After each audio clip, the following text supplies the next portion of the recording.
ഒരു ചമ്മന്തി ഒരു രക്ഷയില്ല കേട്ടോ. നമുക്കിന്നൊരു ചിക്കൻ വെച്ചിട്ട് ചമ്മന്തി ഉണ്ടാക്കി നോക്കിയാൽ. ഹലോ ഗൈസ്, എല്ലാവർക്കും നമസ്കാരം. ഞാൻ ഇവിടെ ഒരു തേങ്ങ തിരുകി എടുത്തിട്ടുണ്ട്, ഒരു 15 ചെറുള്ളി അരിഞ്ഞെടുത്തിട്ടുണ്ട്, ഒരു കഷ്ണം ഇഞ്ചി, ഒരു 10 അല്ലി വെളുത്തുള്ളി, കുറച്ച് കറിവേപ്പില,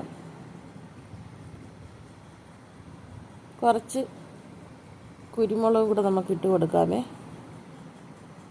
ഇനി നമുക്ക് നല്ലപോലെ ഒന്ന് വറുത്തെടുക്കാം. നമ്മൾ തേങ്ങാ ചമ്മന്തിക്ക് വറക്കുന്ന പോലെ വറുത്തെടുക്കാമേ. നല്ലപോലെ ഇളക്കി കൊടുക്കാം. ഇപ്പോൾ ഏകദേശമൊക്കെ ഒന്ന് മൂത്ത് വരുന്നുണ്ട്, കളറ് മാറി വരുന്നുണ്ട്. ഇനി നമുക്ക് കുറച്ച് പൊടികൾ ചേർത്ത് കൊടുക്കണം. ഇവിടെ ഞാൻ 1.5 സ്പൂണ് മുളക് പൊടി ഇട്ട് കൊടുക്കുന്നുണ്ട്. ഇനി നമുക്ക് 1 സ്പൂണ് മല്ലിപ്പൊടിയും കൂടെ ചേർത്ത് കൊടുക്കാമേ.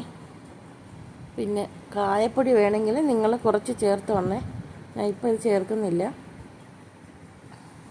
നന്നായി ഒന്ന് മൂപ്പിച്ചെടുക്കാമേ. ഇപ്പം നല്ലപോലെ മുളകും മല്ലിയും എല്ലാം നല്ല മൂത്ത് വന്നിട്ടുണ്ട്. അത് തണുക്കട്ടെ. അപ്പോഴത്തേക്ക് നമുക്ക് ചിക്കൻ ഒന്ന് വറുത്തെടുക്കാം.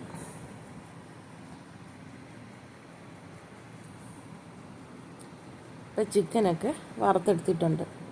ഇനി നമുക്കൊരു മിക്സിയുടെ ജാർ എടുക്കാം.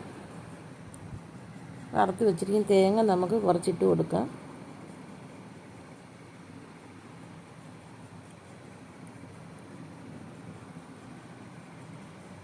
ഇനി നമ്മൾ ചിക്കൻ ഇട്ട് കൊടുക്കാം.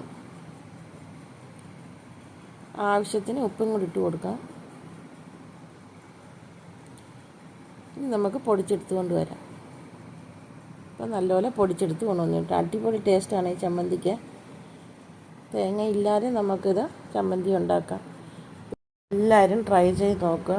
വീഡിയോ ഇഷ്ടപ്പെട്ടാൽ ലൈക്ക് ചെയ്യുക, ഷെയർ ചെയ്യുക, സബ്സ്ക്രൈബ് ചെയ്യുക.